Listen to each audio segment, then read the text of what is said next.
चलो स्टार्ट करते बेटा। क्लास जो प्रोबेबिलिटी का बेस थ्योरम वाला टॉपिक रह गया था वो हम बाद में कर लेंगे। ठीक है, आज वेक्टर स्टार्ट कर लेते जो शेड्यूल में था हमारे। So give the heading revision of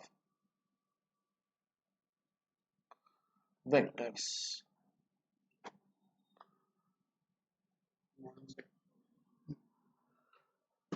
चलो टाइम पर आएगा तो चलो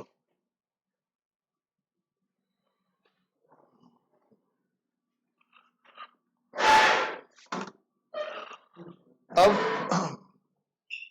पहले वेक्टर में सारा बेसिक पढ़ लेते हैं, फिर उसके रिलेटेड क्वेश्चन देखेंगे, फिर डॉट प्रोडक्ट और फिर क्रॉस प्रोडक्ट। ठीक है, अब देखो हमारे पास कोई भी अगर एक कोऑर्डिनेट है हमारे पास 3D में, हम पूरा डिटेल में नहीं करेंगे, सिर्फ जो एग्जामिनेशन पॉइंट ऑफ व्यू से हमारे को चीजें जानने की जरूरत है वो डिस्कस करेंगे। ठीक है, ये हमारे पास ओरिजिन हो गया, ये एक्स एक्सिस, ये वाई एक्सिस और ये जेड एक्सिस। सपोज करो कि पॉइंट ए है मेरे पास जिसके कोऑर्डिनेट्स हैं एक्स वाई जेड। तो वेक्टर का मतलब क्या हुआ, एक ऐसा लाइन सेगमेंट जो इन दोनों पॉइंट्स को ज्वाइन कर रहा है, ओरिजिन और ए को। ठीक है, तो हम लोग बोल रहे हैं कि भाई वो जो लाइन सेगमेंट है वो ओ से ए को ज्वाइन कर रहा है। ठीक है, हमने यहाँ पे डायरेक्शन दी है। वेक्टर का मतलब हमें पता है कि ऐसी क्वांटिटीज जिसमें क्या है हमारे पास मैग्नीट्यूड भी है और डायरेक्शन भी है। तो जो मैग्नीट्यूड है उसका मतलब होता है length of line segment, because vector क्या रिप्रेजेंट करता है हमेशा, एक लाइन सेगमेंट। क्या रिप्रेजेंट करेगा बच्चे, लाइन सेगमेंट। अब वो लाइन सेगमेंट की जो लेंथ होगी वो उसका क्या हो जाएगा, मैग्नीट्यूड। और जो हमारे पास वेक्टर में जो डायरेक्शन होगी वो उस पर बताएगा आपको कि वेक्टर्स कहां से कहां जा रहा है। जैसे हमने बोला ओ से ए, तो ये ओ टू ए क्या होगी इसकी डायरेक्शन, और ये जो ओ ए के लाइन सेगमेंट की जितनी भी लेंथ होगी वो क्या होगी उसका मैग्नीट्यूड। और एक वेक्टर को, एक लाइन सेगमेंट को हम लोग वेक्टर में कैसे नोट करते हैं, by small letter. But by small letter तभी ज्वाइन करेंगे, डिनोट करेंगे हम लोग जब हमारे पास ये जो ज्वाइन है लाइन सेगमेंट का उसमें से एक पॉइंट कंपलसरी क्या हो, ओरिजिन। तभी आप उसको किससे नोट करते हो, स्मॉल लेटर से। और उसको बोलते क्या हम लोग, पोजीशन वेक्टर। क्या बोलते हैं, पोजीशन वेक्टर। किसका position vector, of point A. तो जब मैं बोल रहा हूं कि पोजीशन वेक्टर है पॉइंट ए का, तो उसका ऑटोमेटिकली मतलब क्या हो गया कि जो ए पॉइंट है वो किससे ज्वाइन हो रहा है, ओरिजिन से। ठीक है, इतनी बात समझ में आई। और ये होता कैसे बेटा, x times of i cap plus y times of j cap plus z times of k cap. अब ये i cap g cap k cap क्या होते हैं, ये होते हैं यूनिट वेक्टर्स। ठीक है, ये पता है हमारा को सबको। यूनिट वेक्टर्स का मतलब जो एक्स एक्सिस की डायरेक्शन में एक ऐसा वेक्टर जो रिप्रेजेंट करेगा एक्स एक्सिस की डायरेक्शन, बट उसका मैग्नीट्यूड कितना होगा, 1। जे कैप का मतलब जो रिप्रेजेंट करेगा डायरेक्शन किसकी, वाई एक्सिस की, और उसका मैग्नीट्यूड कितना होगा, 1। ऐसे ही जेड के कैप का मतलब एक ऐसा वेक्टर जो डायरेक्शन किसकी बता रहा है, जेड एक्सिस की, बट उसका मैग्नीट्यूड कितना है, 1। ठीक है, और ये तो हो गया बेटा हमारे पास नोटेशन। अगर इसी नोटेशन के थ्रू मुझे बताना है कि इस लाइन सेगमेंट की लेंथ कितनी है, तो उसको हम डिनोट करते हैं मॉड ऑफ ए वेक्टर, जिसको हम लोग बोलते हैं मैग्नीट्यूड ऑफ ए वेक्टर। ठीक है, which is given by under root of x square plus y square plus z square. इतनी बात सबको समझ में आती है। ठीक है, तो हर एक वेक्टर को आप, हर एक कोऑर्डिनेट को जो ओरिजिन से ज्वाइन हो रहा है, आप उसको एक वेक्टर के थ्रू रिप्रेजेंट कर सकते हो, और उस वेक्टर को क्या बोला जाता है, पोजीशन वेक्टर। क्या बोला जाता है, पोजीशन वेक्टर। ठीक है, बट अगर जो ज्वाइन है वो ओरिजिन के अलावा किसी दूसरे पॉइंट से है, सपोज करो कि ये हमारे पास है ए पॉइंट और ये बी पॉइंट हो गया, विच इज x1 y1 और z1। तो अगर मैंने ए से बी को ज्वाइन करा है तो डायरेक्शन क्या हो जाएगी, ए टू बी। तो यानी इसको हम लोग ऐसे बोलेंगे, ये ए बी वेक्टर है, रिप्रेजेंटेशन ये बन जाएगी। अगर मैं बी से ए को ज्वाइन कर रहा था तो हमारी रिप्रेजेंटेशन क्या हो जाती, बी ए वेक्टर। अब डायरेक्शन तो पता लग गई भाई ए से बी की तरफ जा रहे हैं। अब हमारे पास क्या है, इसके कंपोनेंट्स। तो एक्स एक्सिस का कंपोनेंट कैसे मिलेगा, final position minus initial position, ठीक है। जो बाद में लिखा है आपने पॉइंट वो फाइनल पोजीशन होगी, जो पॉइंट पहले लिखा है आपने वो इनिशियल पोजीशन होगी। फिर प्लस जे गैप के साथ मतलब कि वाई एक्सिस के डायरेक्शन में क्या आएगा, जो वाई एक्सिस का कंपोनेंट होगा, ऐसे ही Z1 माइनस जेड के गैप। बात समझ में आ गई। और अगर मैं बी ए वेक्टर करता हूं तो वो क्या बन जाएगा मेरे पास, x माइनस x1 आई कैप, फिर y माइनस y1, फिर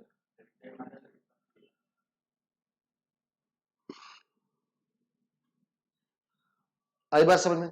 तो अब इन दोनों में आपने क्या ऑब्जर्व करा कि साइन चेंज है सबके, तो मैं बोल सकता हूं कि जो ए बी वेक्टर होता है वो किसके इक्वल होता है, minus of B A vector. तो दैट मीन्स अगर आप दो वेक्टर में पोजीशंस को इंटरचेंज करते हो तो साइन क्या हो जाता है, नेगेटिव, ठीक है।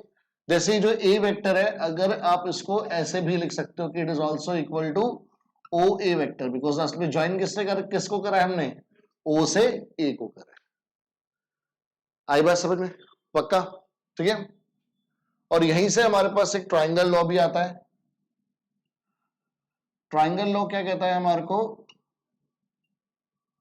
हम यहां पर डिस्प्लेसमेंट का कॉन्सेप्ट यूज करते हैं कि एक ट्राइंगल अगर किसी भी चीज में अगर डिस्प्लेसमेंट में इनिशियल और फाइनल पॉइंट सेम है तो उस चीज की डिस्प्लेसमेंट कितनी होती है, 0, ठीक है। सपोज करो आपने ओ से ए गए, फिर ए से बी गए और फिर आपने और बी को भी ज्वाइन कर दिया, ठीक है। बट मैं भी डायरेक्शन ले रहा हूं ओ बी, तो ध्यान समझना, मैं अगर मैं बोलूं कि O A vector plus A B vector और प्लस बी ए वेक्टर किसके इक्वल आएगा, 0 वेक्टर के, बिकॉज नेट डिस्प्लेसमेंट क्या हुई, 0। आपने स्टार्ट कहां से किया था, नहीं बी, सॉरी बी ओ, आपने स्टार्ट कहां से करा, ओ से ए गए, फिर ए से बी और फिर वापस बी से ओ, तो डिस्प्लेसमेंट कितनी हो गई, 0। ओ ए वेक्टर और ए बी वेक्टर तो ठीक है, बट जो हमने एरो लगा रखे है उसके हिसाब से क्या होना चाहिए, ओ बी वेक्टर, तो उसको हमने क्या लिखा, minus of O B vector equal to 0 vector. तो O A vector plus A B vector किसके इक्वल आ गया, ओ बी वेक्टर। तो ये ट्राइंगल लॉ क्या कहता है कि अगर एक ट्राइंगल में, ठीक है ना, आप ये बोल सकते हो कि दो अगर आप कॉन्टिन्यूस साइड ले रहे हो, दो कॉन्टिन्यूस साइड का मतलब दो कॉन्टिन्यूस डायरेक्शन में आप साइड्स ले रहे हो, जैसे हम पहले ओ से ए गए फिर कहां गए, ए से बी, तो इन दोनों साइड्स का जो एडिशन होगा वो किसके इक्वल होगा, थर्ड साइड के, बट इन अपोजिट डायरेक्शन। जाना कैसे चाहिए था, बी से ओ, बट अगर आप अपोजिट डायरेक्शन ले लोगे तो थर्ड साइड जो है वो किसके इक्वल आएगी, हमेशा sum of other two sides, जिसको हम ऐसे भी बोलते हैं कि जो थर्ड साइड है it is the resultant of other two side. Resultant का मतलब क्या होता है, सम। रिजल्टेंट का मतलब क्या होता है, सम, नेट जो होता है हमारे पास। नहीं, हमको सपोज करो एक ट्राइंगल है ये ए बी सी, ठीक है ना, मैं पहले ए से बी गया फिर बी टू सी गया, तो अगर मुझे ए सी वेक्टर की वैल्यू निकालनी है, ठीक है, तो वो किसके इक्वल बनेगी, क्योंकि अब डायरेक्शन उल्टी होगी, जाना कैसे चाहिए था, सी से, तो जिस साइड की डायरेक्शन कॉन्टिन्यूटी में नहीं होगी उस साइड का जो सम होगा वो किसके इक्वल होगा, बाकी दो कॉन्टिन्यूस साइड्स के डायरेक्शन के सम के इक्वल, ठीक है। यानी एसी वेक्टर किसके इक्वल होगा, A B vector plus B C vector, ठीक है। ये हम प्रॉपर्टी हम जानबूझ के बनाई है कि हमारे पास तो लॉजिकली भी ए से बी गया, बी से सी गया, तो सी से ए जाना चाहिए था, हमने इसे जानबूझ के बनाया ताकि हम लोग इसके बेस पर क्वेश्चन इजीली सॉल्व कर सके। वरना हम ऐसे भी लिख सकते हैं कि भाई तीनों साइड का सम हमेशा कितना होगा, 0। पहले मैं ए से बी गया तो ए बी वेक्टर, फिर बी से सी गया तो बी सी वेक्टर, फिर सी से ए गया तो सी ए वेक्टर, इन सबका सम किसके इक्वल होगा, ठीक है। तो आप वैसे भी लिख सकते हो, उसी को मैंने इस तरह से लिख दिया, ठीक है। इसको हमने क्या बोल दिया, ट्राइंगल लॉ। कोई दिक्कत यहां तक, ठीक है। देन हमारे पास आता है कॉन्सेप्ट किसका, यूनिट वेक्टर का। यूनिट वेक्टर क्या क्या मतलब होता है? अ वेक्टर जिसका मैग्नीट्यूड कितना हो? 1। A vector whose magnitude is 1। ठीक है, उसको हम क्या बोलेंगे? Unit vector. जैसे i cap, j cap, k cap क्या है? यूनिट वेक्टर्स हैं। ठीक है, in the direction of x axis, y axis and z axis. अब सपोज करो कि एक वेक्टर ए है हमारे पास, उसका हमें यूनिट वेक्टर निकालना है, तो उसको प्रेजेंट करेंगे हम ए कैप से, और वो किसके इक्वल होगा? Vector divided by its magnitude. ये यूनिट वेक्टर निकालने का हमारे पास फॉर्मूला आ गया। और for that matter, for any vector, अगर कोई भी वेक्टर है ए वेक्टर, तो वो वेक्टर हमेशा किसके इक्वल होगा? Magnitude into its unit vector. अगर मैं इसको उधर भेज दूं तो ये फॉर्मूला बन जाएगा। तो अगर मुझे कभी भी वेक्टर बनाना है तो हमेशा किसके इक्वल बनेगा? Magnitude into its direction. Direction किससे मिलती है? यूनिट वेक्टर से। इतनी बात समझ में आई सबको? पक्का? ये नोट डाउन कर लो फटाफट, फिर क्वेश्चंस देखते हैं।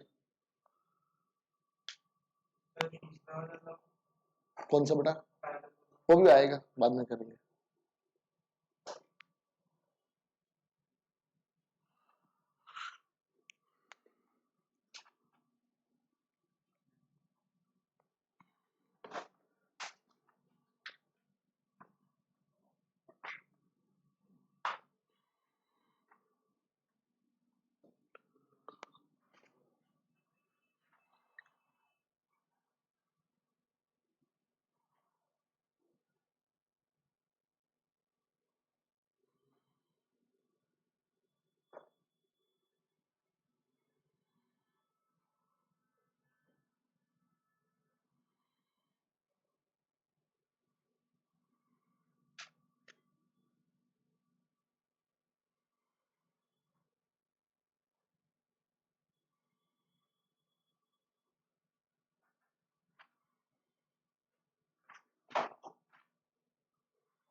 नोटेड?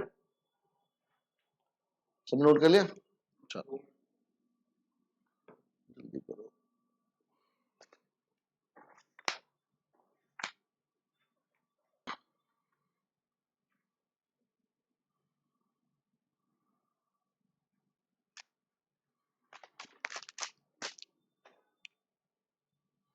एनसीईआरटी लाए हो ना सारे?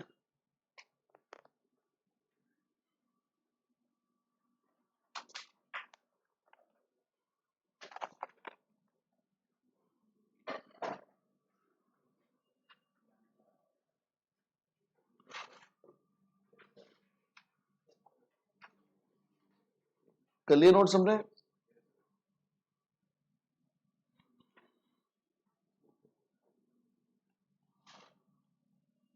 कर दो बेटा अब।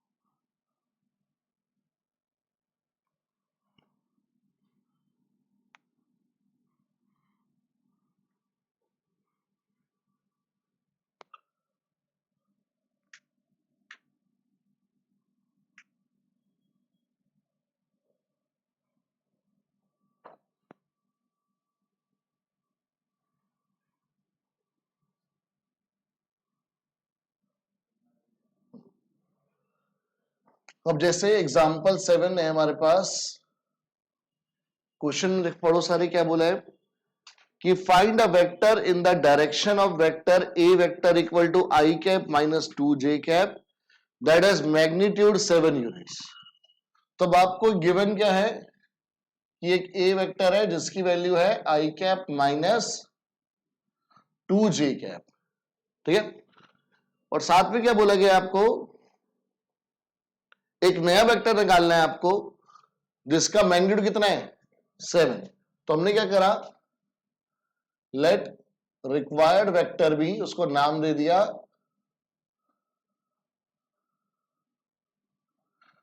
B vector. जो वेक्टर हमें फाइंड आउट करना है उसको नाम क्या दे दिया हमने, बी वेक्टर।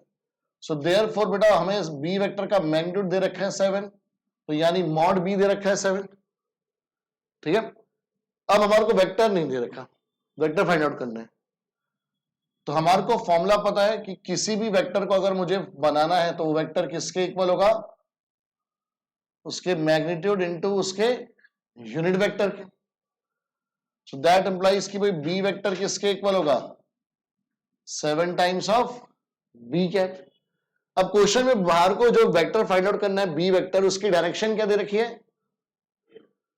क्वेश्चन पढ़ो क्या लिखा है, find a vector in the direction of A vector. तो B vector is in direction of, तो उसका मतलब क्या हुआ कि ए वेक्टर और बी वेक्टर की डायरेक्शन सेम होगी।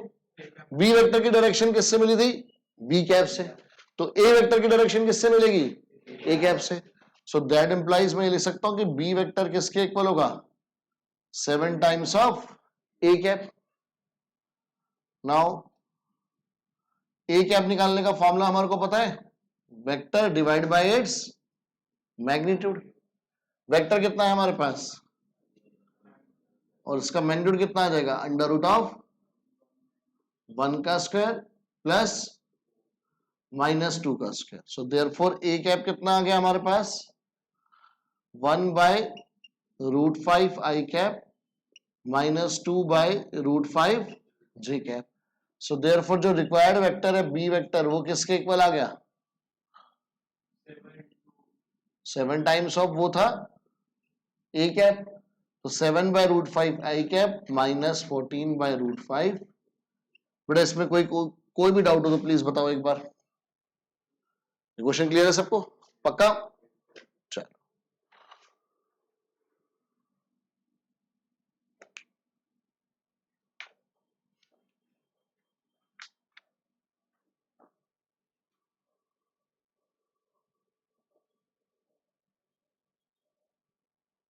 क्लियर इतना। देन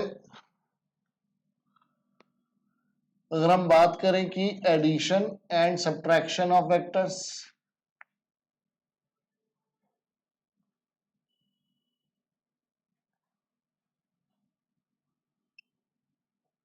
तो इसका लॉजिक भी बिल्कुल क्लियर है एडिशन सब्ट्रैक्शन का, कि मैथ्स का बेसिक रूल ही क्या है कि जो लाइक टर्म्स होती है वही आपस में ऐड और सब्ट्रैक्ट करती हैं।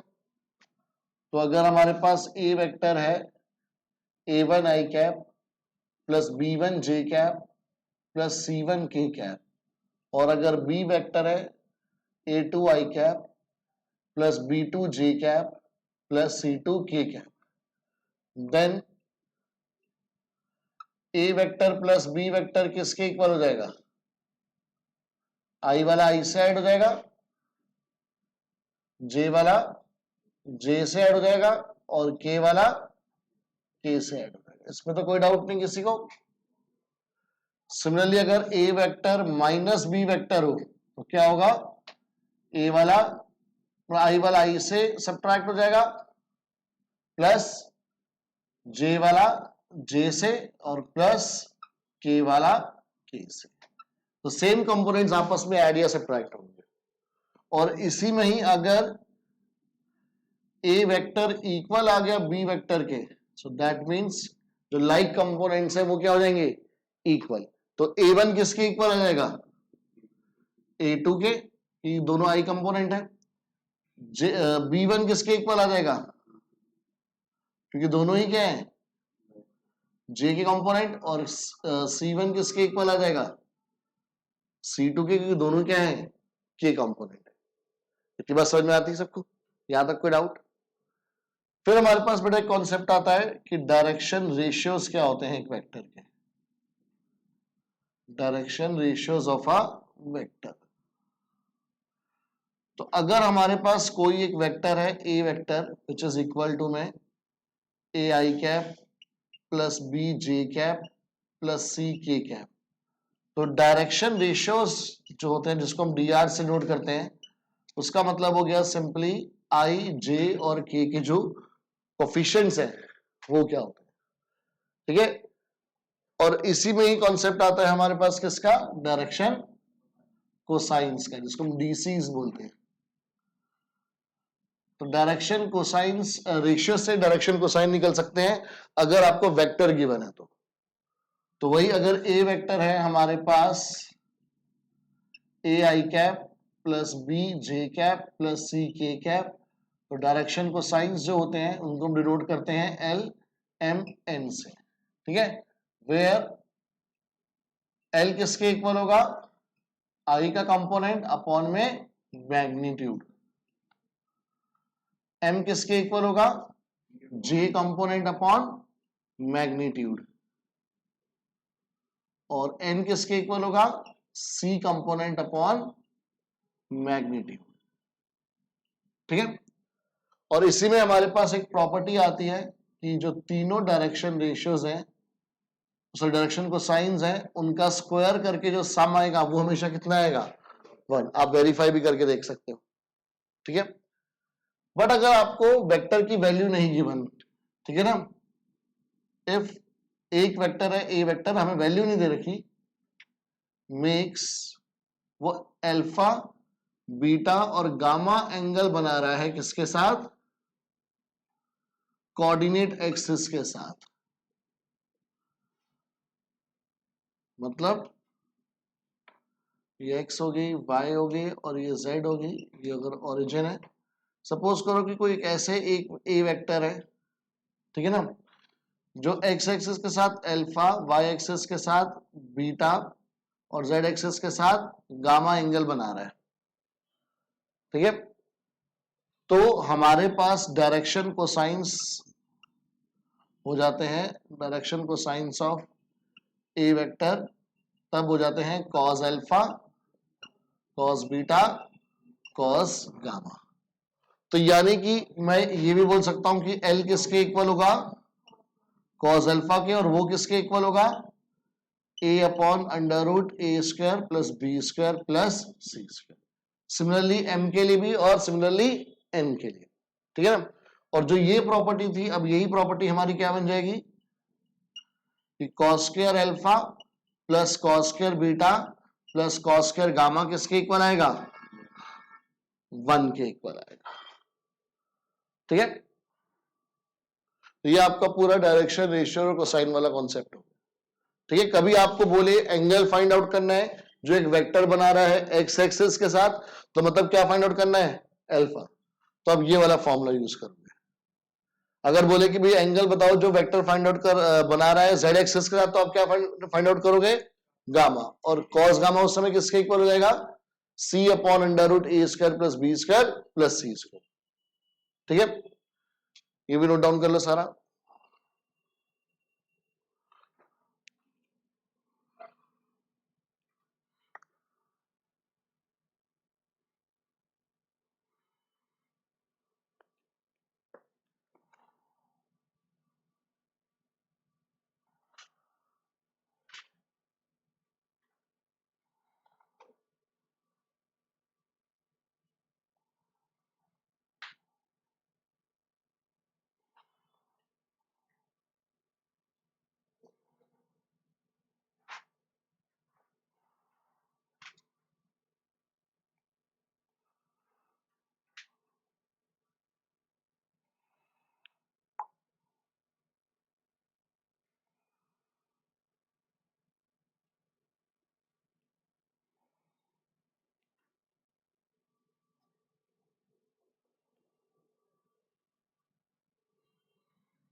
कर ले नोट।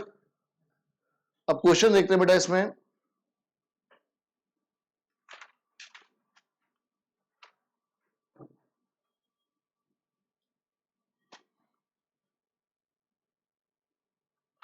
सबसे पहले आ जाओ क्वेश्चन नंबर 13 पर।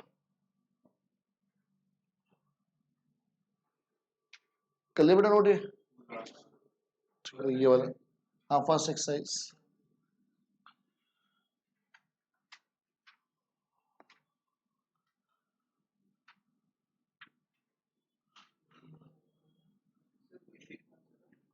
थर्टींथ बेटा।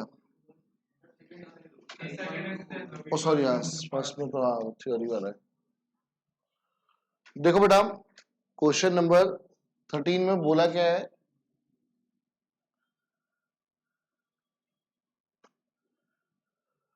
क्वेश्चन में बोला बेटा आपको कि find the direction cosines of the vector joining the points A and B. तो दो पॉइंट्स को ज्वाइन कर रहा है, ए और बी को, तो सबसे पहले क्या निकालोगे? वेक्टर निकालेंगे, तभी उसके डायरेक्शन कोसाइंस मिल सकते हैं। तो ए से बी ज्वाइन हो रहा है, तो ए बी वेक्टर निकालेंगे या B A vector? A B vector. क्या बनेगा ए बी वेक्टर, बताओ देख के बोलो, मुझे पूरा प्रोसेस बताओ पूरा। -1 आई कैप, क्योंकि ए बी वेक्टर बोला है, तो जब बी का एक्स है पहले वो माइनस होगा किससे? ए के एक्स से, वो बन जाएगा आई का कंपोनेंट, फिर प्लस, फिर प्लस,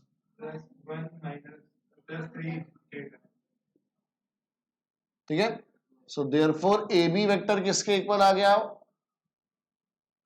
-2 आई कैप -4 जे कैप +4। इसमें कोई डाउट किसी को? अब क्या फाइंड आउट करना है इसका? डायरेक्शन को साइंस। तो फटाफट फाइंड आउट करके बताओ। फॉर्मूला बताना सबको डायरेक्शन को साइन का क्या होता है? ए अपॉन में मैग्नीट्यूड, ए कितना है यहां पर? -2, ठीक है। मैग्नीट्यूड निकालो फटाफट। Mod of A B vector कितना आएगा? क्या फॉर्मूला बनेगा mod of A B vector का? मॉड ए बी वेक्टर का फॉर्मूला ए बी अपॉन, तो देख के नहीं बोल सकते, सीधा वैल्यू 6 आ रहा है। सो देयरफॉर एल कितना आ गया? -2/6 यानी -1/3। एम कितना आ गया? -2/3। और एन कितना आ गया? 2/3। इसी में अब बेटा क्वेश्चन नंबर 14 पर आ जाओ, उसको मार्क करो, इंपॉर्टेंट क्वेश्चन है ये। क्वेश्चन में बोला है कि show that the vector is equally inclined. जब भी आपके पास कोऑर्डिनेट एक्सिस दे रखा हो वेक्टर के साथ, O X O Y O Z दे रखा है कोऑर्डिनेट एक्सिस, या पे सिंपली बोला हुआ है कि कोऑर्डिनेट एक्सिस है, तो दैट मींस वो किसकी टर्म्स में बात कर रहा है आपसे? Alpha beta gamma. तो इक्वल इंक्लाइंड का मतलब आपको क्या प्रूफ करना है? Alpha is equal to beta is equal to gamma. और अल्फा बीटा गामा वाले क्वेश्चंस में हमारे पास सिर्फ एक ही फॉर्मूला होता है जो हम यूज कर सकते हैं, वो क्या है? कि cos square alpha plus cos square beta plus cos square gamma, ये किसके इक्वल होता है? 1। अब अगर हमारे को प्रूफ करना है कि ये इक्वली इंक्लाइंड है, ठीक है ना, तो देखो हमारे पास पहले, अच्छा इसमें तो वेक्टर दे रखा है ना, तो इसमें हम वेक्टर दूसरे क्वेश्चन से कंफ्यूज हो गया। ए वेक्टर दे रखा है आई कैप प्लस जे कैप प्लस के कैप, ठीक है। तो इसके डायरेक्शन कोसाइंस क्या आ जाएंगे हमारे पास ए वेक्टर के? 1/√3, 1/√3, 1/√3। तीनों डायरेक्शन कोसाइंस इक्वल है, तो इसका मतलब क्या हुआ कि कॉस अल्फा इक्वल है कॉस बीटा के, और वो इक्वल है, तो दैट मींस अल्फा बीटा और गामा भी आपस में क्या होंगे? इक्वल होंगे। अगर उनके कोसाइंस इक्वल है तो एंगल्स भी क्या होंगे? इक्वल होंगे।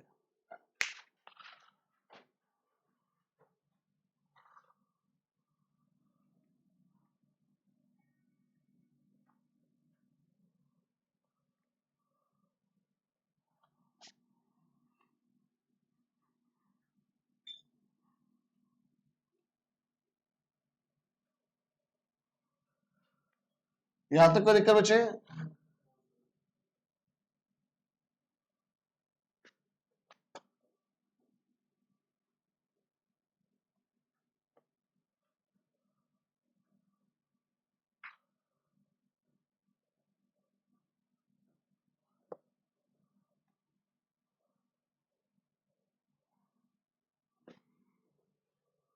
अब जो नेक्स्ट इसमें टॉपिक आता है वो आता है हमारे पास सेक्शन फॉर्मूला। जैसे आप 10th और 11th में कोऑर्डिनेट ज्योमेट्री और 3D ज्योमेट्री में पढ़ते रहे सेक्शन फॉर्मूला, वैसे ही है कि अगर एक पॉइंट का पोजीशन वेक्टर है स्मॉल a वेक्टर, दूसरे पॉइंट का पोजीशन वेक्टर है b वेक्टर, उसको एक तीसरे पॉइंट का position vector c vector divide कर रहा है इन द रेशियो m/n, तो c वेक्टर किसके इक्वल आएगा? m times of b vector plus n times of a vector upon, ठीक है ना। अगर ये जो c वेक्टर है वो डिवाइड कर रहा है कैसे? इंटरनली, ठीक है। बट अगर c वेक्टर एक्सटर्नली डिवाइड कर रहा है तो क्या हो जाएगा? बस बीच में क्या आ जाएगा? माइनस साइन आ जाएगा। और अगर आपको रेशियो जो है वो इक्वल दे रखा है तो दैट मीन्स वो क्या है? मिड पॉइंट है। मिड पॉइंट का मतलब रेशियो कितना है? 1:1। यहां तक क्लियर? देन कोलिनियर वेक्टर्स, तो वेक्टर्स को कोलिनियर हम कब बोलते हैं? जब वो एक ही लाइन में हो, ठीक है। सारे वेक्टर से ए वेक्टर, सी वेक्टर और बी वेक्टर से तीनों क्या है? कोलिनियर वेक्टर्स है। तो अगर वेक्टर्स कोलिनियर हैं तो ए वेक्टर किसके इक्वल होगा? Lambda times of B vector, या फिर बी वेक्टर किसके इक्वल होगा? Lambda times of A vector. मतलब दोनों वेक्टर्स आपस में क्या होंगे? प्रोपोर्शनल होंगे। और हम ऐसे भी बोल सकते हैं ऑल्सो, अगर आपको वैल्यू दे रखी है, जैसे ए वेक्टर दे रखा है a1 i cap plus b1 j cap plus c1 k cap, और बी वेक्टर अगर आपको दे रखा है a2 i cap plus b2 j cap plus c2 k cap, तो अगर वेक्टर्स कोलिनियर हैं तो क्या होगा कि a1 अपॉन a2 इक्वल होगा, और वो किसके इक्वल होगा? c1 upon c। क्लियर बेटा यहां तक? पक्का? नोट कर लो फटाफट, फिर क्वेश्चंस पर आते हैं।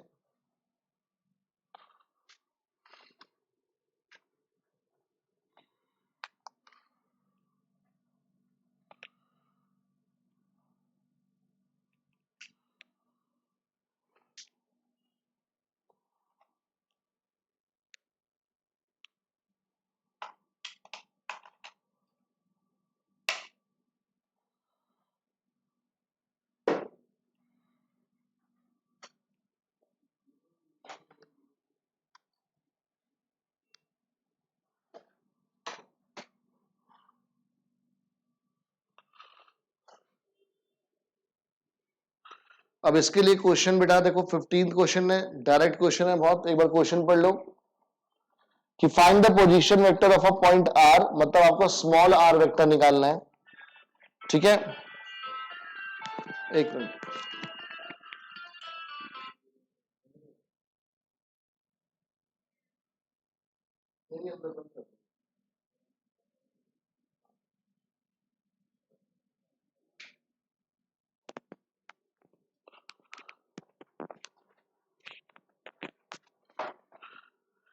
हाँ, तो R vector which divides the joining which divides the line joining 2 points P and Q whose position vectors are this and this respectively।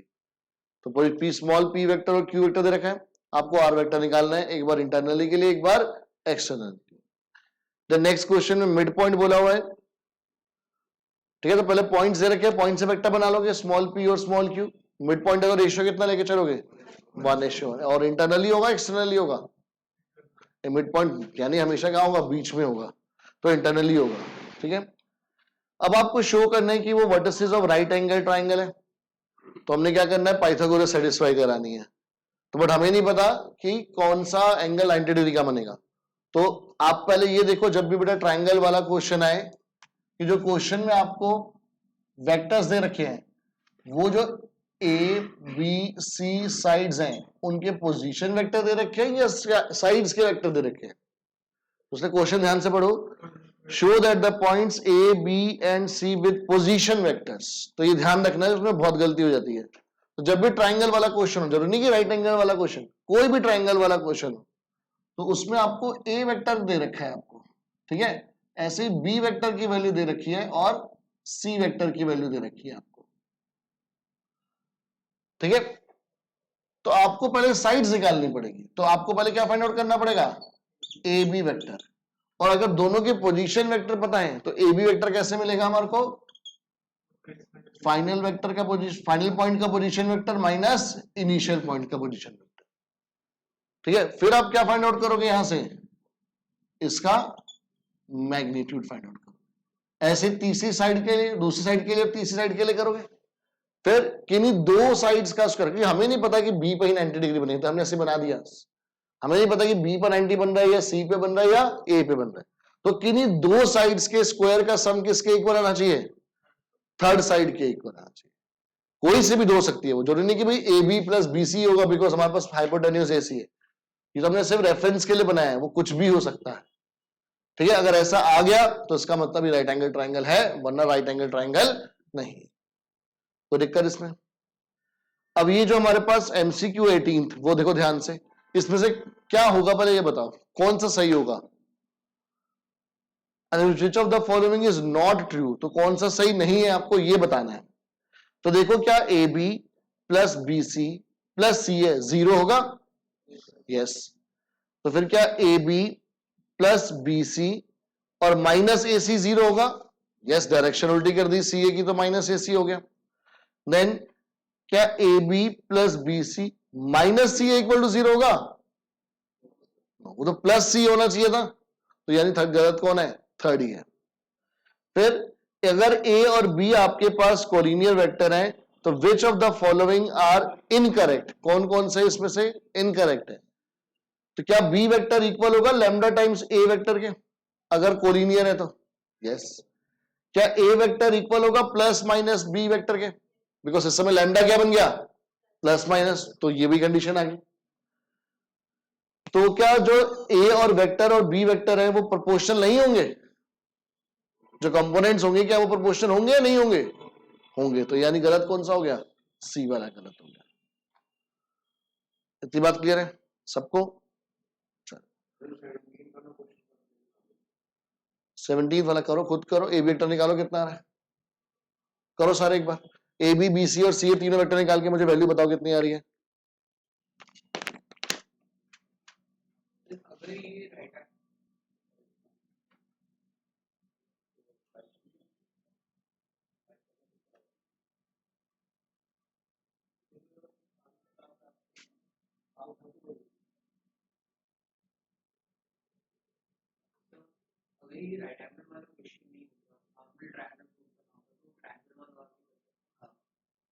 Triangle वाला आता है इतना सिंपल। हाँ,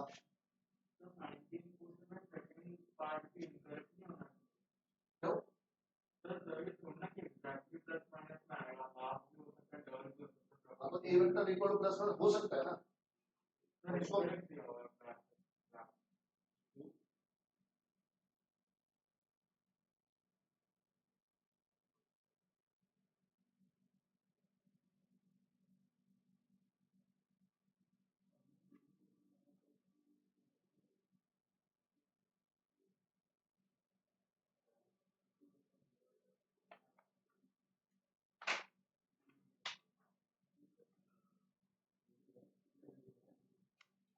दो वेक्टर इक्वल कब होंगे?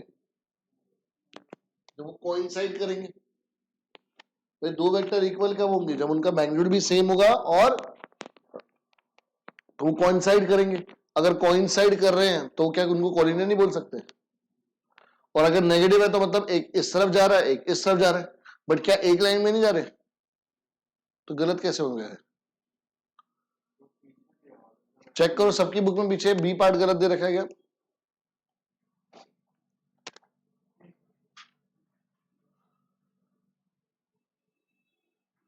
चेक करो एक बार, क्वेश्चन नंबर कौन सा रहा? 19th का क्या दे रखा है? सी पार्ट कौन सा? करेक्ट पूछा है इनकरेक्ट पूछा है? आंसर का है 10.2 का 19th में बड़ा सी दे तो रखा है, बीसीडी कहां दे रखा है? बीसीडी दे रखा है, सी इस बुक में सी है, सब में झोल है भाई। आप खुद देखो ना, नॉट प्रोपोर्शनल हमारे पास प्रोपोर्शन होंगे नहीं होंगे, तो नॉट प्रोपोर्शनल वाला ही गलत होगा। और अगर A vector equal to B vector है तो खुद सोचो क्या a1 बाय a2 सेम नहीं होगा b1 बाय b2 के और c1 बाय c2 के?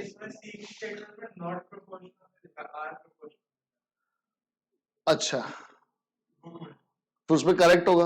हाँ, उसमें सिर्फ डी नहीं नहीं जो तुम्हारी बुक है उसमें क्वेश्चन में क्या है, इनकरेक्ट है करेक्ट है? क्वेश्चन में इनकरेक्ट है। और ऑप्शन ए सेम है? ए है B vector is equal to lambda A vector for some scalar. हाँ, और बी ऑप्शन क्या है? A vector is equal to plus minus B vector. C the respective components of a vector and b vector are proportional। आर वो तुमने तीनों सही होगी। और डी क्या है? Both the vectors a vector and b vector have same direction but different magnitude। तो आप लोग वही मान नहीं, इसमें गलत कौन है? सी है, नॉट प्रोपोर्शनल वाला गलत है, तो करेक्शन कर लो। तो उसमें नॉट लिख के एक आपको गलत बताना ना, तो एक गलत कौन सा है? हाँ, उसमें चारों सही है। खुद देखो ना, अगर ए वेक्टर इक्वल है बी के तो भाई a1 बाय a2 इक्वल आएगा b1 बाय b2 के equal to c1 bye c2 के, माइनस में भी आएगा। और कॉन्सेप्ट भी है भाई हमारे पास कि वो एक ही लाइन में तो होंगे। बल्कि जो डी पार्ट है उसमें हो सकता है कि यहाँ भी डिफरेंट मैग्नीट्यूड है, सेम डायरेक्शन में, हो सकता है पैरेलल हो, बट पैरेलल को भी आप क्या मान के चलते हो? कई बार कोलिनियर मान के चलते हो, ठीक है, क्योंकि जो दोनों एंगल वाली कंडीशन है सेम बनाते हैं, या तो 0 डिग्री का या तो 180 डिग्री का। जल्दी बताओ बेटा, ए बी वेक्टर कितना है इसका? +5 ठीक है। और मॉड कितना आ गया इसका?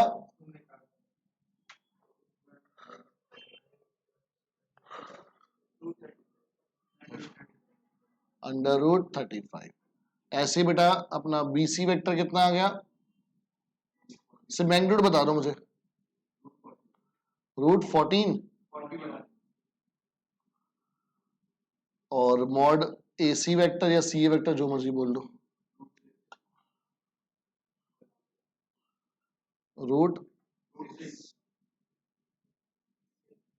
√6 या √6? ठीक है। अब देखो भाई, इसका स्क्वायर करोगे आप और इसका स्क्वायर करोगे तो सम करने के बाद इसके इक्वल नहीं आएगा? आएगा, तो यानी कि पाइथागोरस सेटिस्फाई कर रहा है, तो ये ट्रायंगल क्या बन गया? Right angle triangle. क्लियर है केविन? तो बेटा फर्स्ट एक्सरसाइज क्लियर सबको? वही मतलब टॉपिक फर्स्ट जो था हमारा। अब आ जाओ, give the heading product of vectors. मैं दोनों प्रोडक्ट साथ साथ करवाऊंगा ताकि जल्दी खत्म हो जाए। बोलो बेटा।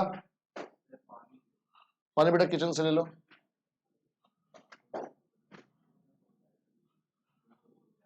प्रोबेबिलिटी के क्वेश्चन कर रहे थे?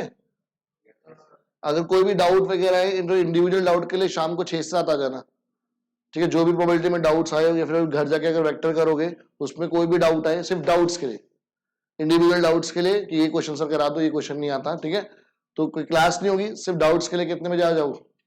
कल 6 बजे आ जाओ, ठीक है, सॉरी आज 6 बजे और कल 4 बजे।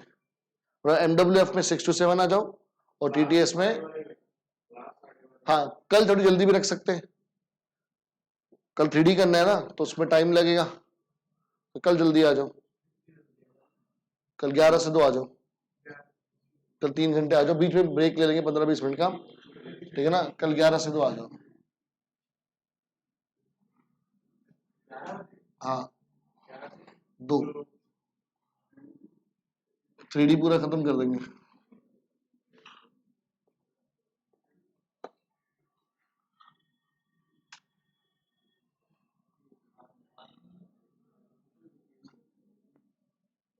चलो, give the heading product of vectors.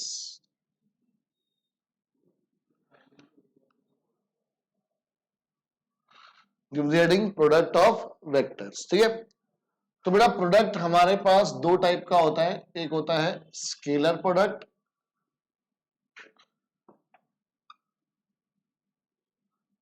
और दूसरा क्या होता है, वेक्टर प्रोडक्ट। तो जैसे ही बेटा नाम से पता लग रहा है कि स्केलर प्रोडक्ट है, पहले समझ लो फिर नोट करना कि इसका जो आंसर आएगा वो क्या होगा, एक स्केलर। स्केलर का मतलब अ रियल नंबर, कोई एक रियल नंबर, नंबर की फॉर्म में आंसर आएगा। बट वेक्टर प्रोडक्ट का मतलब क्या होगा कि आंसर क्या आएगा, एक वेक्टर की फॉर्म में। वेक्टर की फॉर्म में मतलब something A I cap plus B J cap plus C cap की, के कैप की फॉर्म। इसको आप रिप्रेजेंट करते हो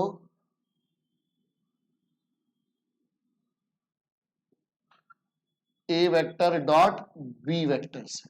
अगर दो वेक्टर है ए और बी, उनके डॉट स्केलर प्रोडक्ट को आप इससे रिप्रेजेंट करते हो, किससे, डॉट से। इसलिए इसको हम क्या बोलते हैं, डॉट प्रोडक्ट भी बोलते हैं। और इसमें रिप्रेजेंट किया जाता है A vector cross B vector से, तो इसलिए इसको क्रॉस प्रोडक्ट भी बोलते हैं। ठीक है, यहां तक कोई दिक्कत।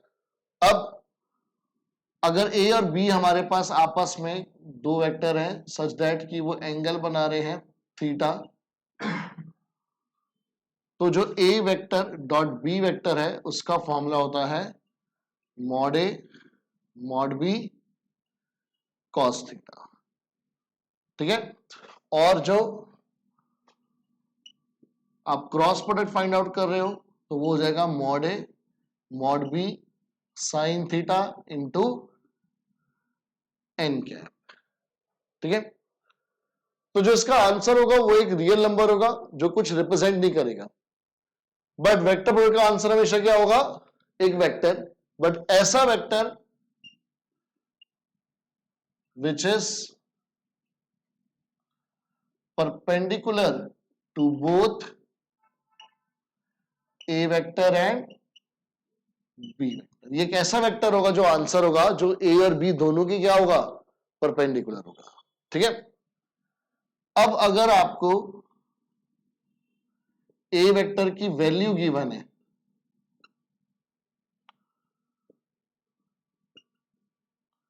और बी वेक्टर की वैल्यू गिवन है, तो आप डॉट प्रोडक्ट कैसे निकाल सकते हो, आपने आई वाला आई से मल्टीप्लाई करा, जे वाला जे से मल्टीप्लाई करा और के वाला के से मल्टीप्लाई करा। बट आप क्रॉस प्रोडक्ट कैसे निकालोगे, डिटर्मिनेंट से। फर्स्ट रो में आई जे के, सेकेंड रो में जो ए वेक्टर है उसके डायरेक्शन रेशियोज, थर्ड रो में जो बी वेक्टर है उसके डायरेक्शन रेशियोज। क्लियर इतनी बात सबको, पक्का, यहां तक कोई दिक्कत। अब अगर आपको एंगल फाइंड आउट करना है दो वेक्टर्स के बीच में, तो अगर आप डॉट प्रोडक्ट का यूज करना चाहते हो तो इस यहां से cos थीटा का फॉर्मूला यूज करोगे, ए डॉट बी अपॉन में mod A mod B. But अगर आप क्रॉस प्रोडक्ट का यूज करके एंगल निकालना चाहते हो तो आप साइन थीटा का कौन सा फॉर्मूला यूज करोगे, मॉड ए क्रॉस बी अपॉन में मॉड ए मॉड बी। ये याद रखना कि जब आप वेक्टर के अंदर, वेक्टर प्रोडक्ट के अंदर आप क्या यूज करते हो, एंगल, तो हमेशा कौन सा फॉर्मूला यूज करते हो, mod of A cross B equal to mod A mod B sine theta का। ये बात आपको याद रखनी है। ठीक है, इतना क्लियर हो सबको। अब अगर मैं प्रॉपर्टीज की बात करूं तो जो हमारे पास स्केलर प्रोडक्ट है उसके अंदर आप अगर A vector dot B vector लिखो या B vector dot A vector लिखो, वो क्या रहता है, सेम। बट अगर आप ए क्रॉस बी और उसको चेंज कर रहे हो बी क्रॉस ए में, तो आपको माइनस साइन लगाना पड़ेगा। ठीक है, क्रॉस प्रोडक्ट में क्योंकि वो एक वेक्टर प्रोडक्ट है तो मतलब उसमें डायरेक्शन की इंपॉर्टेंस है, तो अगर आप ए और बी की डायरेक्शन चेंज कर रहे हो बी और ए करके, तो आप डायरेक्शन चेंज किससे प्रेजेंट करते हो? अपोजिट डायरेक्शन, माइनस साइन से, ठीक है। दूसरी चीज कि अगर ये आप एक वेक्टर का डॉट प्रोडक्ट निकाल रहे हो दूसरे वेक्टर के साथ, तो किसके इक्वल आता है? उसी के स्क्वायर के, और उसके मैग्नीट्यूड के स्क्वायर के। बट अगर आप एक वेक्टर का क्रॉस प्रोडक्ट उसी के साथ निकाल रहे हो तो आंसर क्या आता है? Zero vector. क्लियर? पहले समझ लो, कंपैरिजन रहेगा, बाद में नोट करते रहना।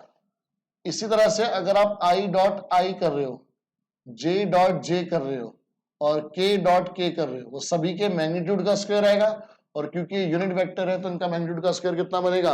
1। बट अगर आप आई क्रॉस आई कर रहे हो या जे क्रॉस जे कर रहे हो या के क्रॉस के कर रहे हो, वो भी सब इक्वल आएंगे, बस वो किसके इक्वल आएंगे? जीरो वेक्टर के इक्वल आएंगे। इसमें अगर आप आई का डॉट प्रोडक्ट जे के साथ कर रहे हो, जे का डॉट प्रोडक्ट के के साथ कर रहे हो, या के का डॉट प्रोडक्ट आई के साथ कर रहे हो, सब कितने आएंगे? 0। ये आपस में एंगल कितना बना रहे हैं? वो 90 डिग्री का। बट अगर आप आई क्रॉस जे कर रहे हो तो वो किसके इक्वल आएगा? के के। आप जे क्रॉस के कर रहे हो तो वो किसके इक्वल आएगा? आई के। और अगर आप के क्रॉस आई कर रहे हो तो वो किसके इक्वल आएगा? तो ऑर्डर याद रखना कि क्रॉस प्रोडक्ट में आप आई और जे को पोजीशन चेंज कर दोगे तो वो माइनस बन जाएगा, ठीक है ना। टू फाइंड और यूज परपेंडिकुलरिटी, मतलब परपेंडिकुलर की कंडीशन कभी आपको यूज करनी हो या फिर चेक करना हो कि कोई दो वेक्टर्स परपेंडिकुलर है या नहीं, टू फाइंड और यूज परपेंडिकुलर आप क्या करोगे? ए डॉट बी को 0 का फॉर्मूला यूज करोगे। तो अगर चेक करने या फाइंड करने की वेक्टर परपेंडिकुलर है या नहीं, तो आप क्या करोगे? डॉट प्रोडक्ट निकालोगे, वो क्या आना चाहिए? 0। और अगर गिवन है कभी कि दो वेक्टर्स क्या हैं? परपेंडिकुलर, तो आप ए डॉट बी कितना लेके चलोगे? 0। सिमिलरली टू फाइंड और यूज पैरेलल कंडीशन, आप किसका यूज करोगे? A vector cross B vector equal to 0 का। तो आपको चेक करना है कि अगर दो वेक्टर्स पैरेलल है या नहीं, तो आप उनका क्रॉस प्रोडक्ट निकालो, वो कितना आना चाहिए? 0। और आपको अगर शो करना है कि वेक्टर्स या फिर गिवन है कि वेक्टर्स पैरेलल है, तो आप ए क्रॉस बी कितना लेके चलोगे? 0। यहां तक कुछ दिक्कत? इसमें कोई एप्लीकेशन नहीं होती स्केलर प्रोडक्ट की। अच्छा हाँ, एप्लीकेशन एक बोल सकते हैं। अगर मैं एप्लीकेशन की बात करूं तो स्केलर प्रोडक्ट में हमने कौन सी एप्लीकेशन पढ़ी है? प्रोजेक्शन की, projection of A vector on B vector. Projection का मतलब हो गया शेडो, कि जो ए वेक्टर है इसकी बी वेक्टर के ऊपर जो शेडो पड़ रही है तो उसकी लेंथ कितनी है, ये लेंथ बताता है हमारे को प्रोजेक्शन। तो वो किसके इक्वल होगा? A vector dot B vector upon में मैग्नीट्यूड ऑफ, तो जो बाद में होता है ऑन बी वेक्टर, जिसके ऊपर बन रही होती है शेडो, वो डिनोमिनेटर में आता है। आजकल एक कॉन्सेप्ट और आने लग गया है, प्रोजेक्शन वेक्टर।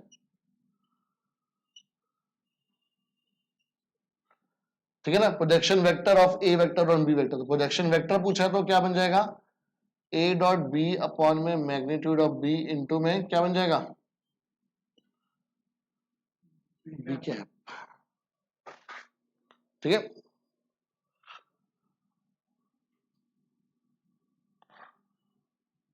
कहाँ गया?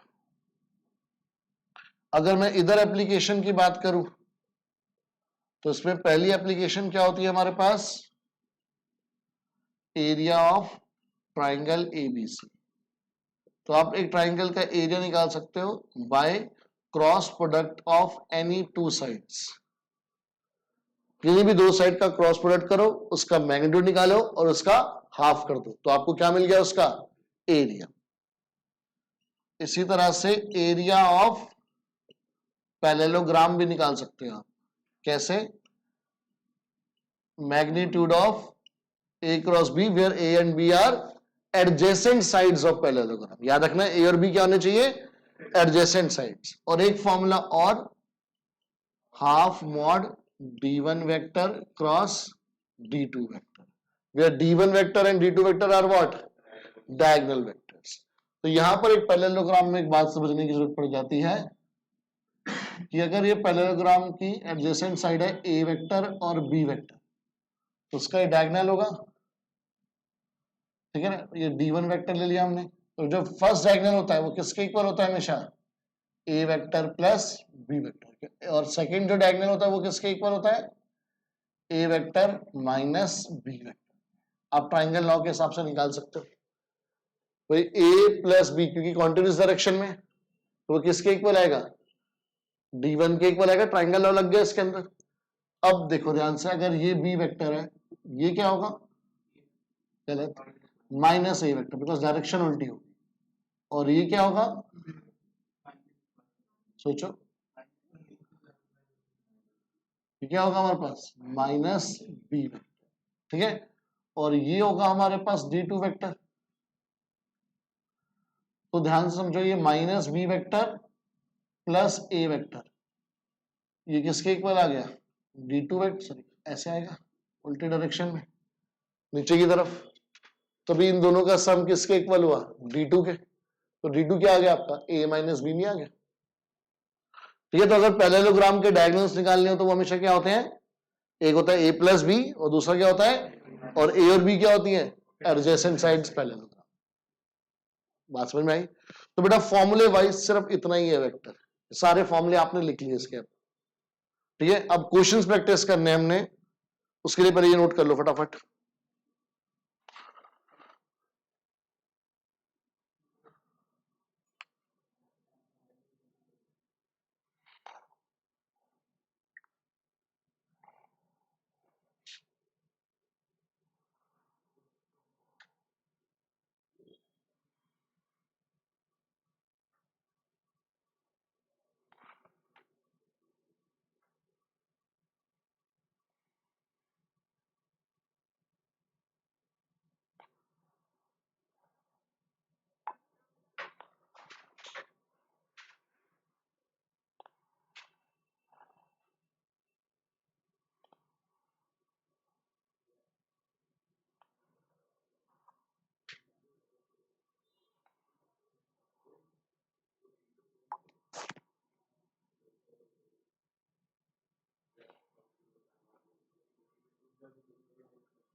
हाँ जी, कर ली नोट सबने, हाँ हाँ।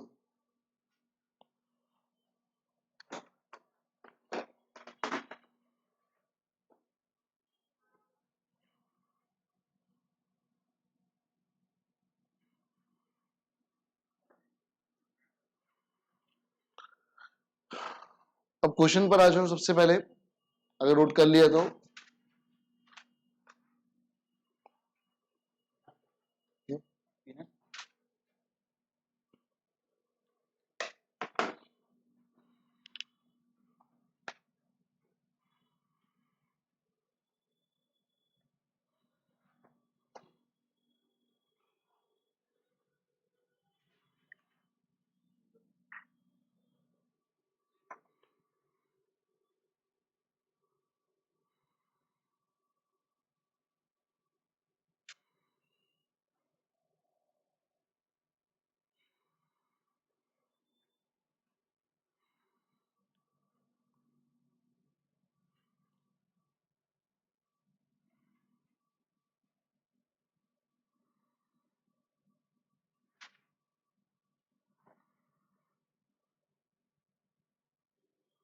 तो सबसे पहले आ जाओ बेटा एग्जाम्पल 14 पर।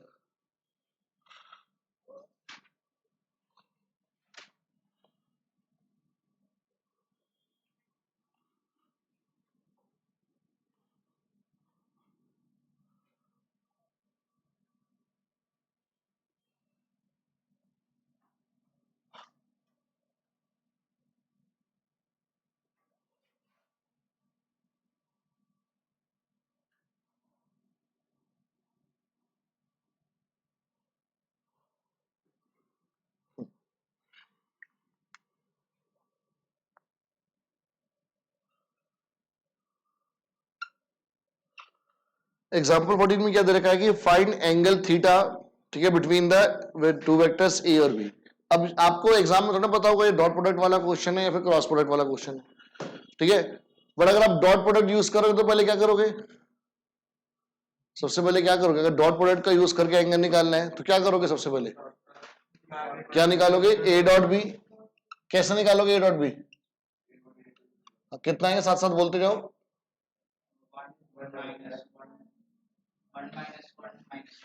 माइनस वन, तो कितना आ गया, सबको आ गया ना, A1 A2 plus B1 बी2 plus सी1 सी2 से। और साथ में अब आपको अगर डॉट प्रोडक्ट है तो भाई क्या चाहिए, कॉस थीटा इक्वल टू क्या फॉर्मूला होगा, A dot B upon mod A mod B. अब ए डॉट बी का कितना आ गया, -1, मॉड ए कितना आ रहा है जल्दी देखो, √3, मॉड बी कितना आएगा, तो यानी ये बन गया -1/3, तो देयरफॉर थीटा कितना आ गया। अब इसको यहाँ पे नहीं छोड़ सकते, पूरा सॉल्व करना पड़ेगा आपको, कि कॉस इनवर्स के अंदर माइनस आता था तो क्या करते थे, शाबाश, पाई माइनस कॉस इनवर्स 1/3। अब कॉस के टेबल 1/3 कब आता है हमें नहीं पता, ना जानना है, खत्म काम यहाँ पे। क्लियर इतनी बात सबको, पक्का।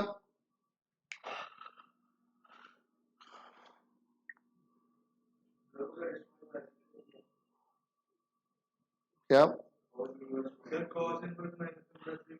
नहीं, आपने सॉल्व करना है, ये आंसर की बोर्ड की हमेशा सॉल्व होती है। अब आ जाओ एग्जाम्पल 17 पर, इसको मार्क करो, वेरी इंपॉर्टेंट।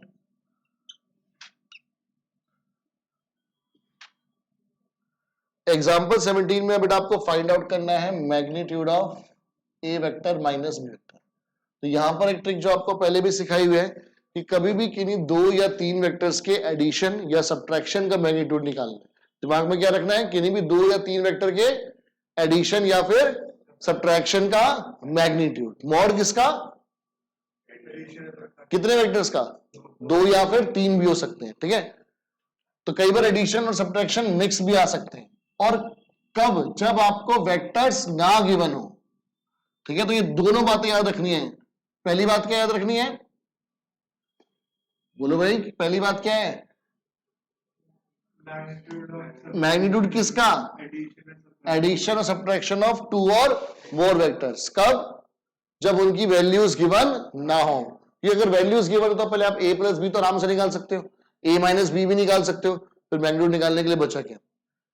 तो अगर वैल्यू आपको नहीं दे रखी है तो आपने उस क्वेश्चन की शुरुआत हमेशा कैसे करनी है, जिसका भी आपको मैग्नीट्यूड पूछा है उसका स्क्वायर किसके इक्वल कर देना है, मॉड हटा के उसी वेक्टर का डॉट प्रोडक्ट उसके साथ कर देना है। ये बात आपको याद रखनी है, ठीक है। अब सॉल्व करते जाओ, ये तो हमें नहीं पता, ये तो एवरेज रहेगा। यहां पर बस नॉर्मल जैसे हम ब्रैकेट ओपन करते हैं, क्या बनेगा ये, A dot A minus A dot B minus B dot A और plus B dot B. A dot A कितना होता है, mod A square. A dot B और बी डॉट ए क्या होते हैं, सेम, और दोनों माइनस के, तो क्या बन जाएगा, 0 क्यों बन जाएगा, इतने भी नालायक मत बनो। अब हमारे को क्वेश्चन में देखो वैल्यू दे रखी है,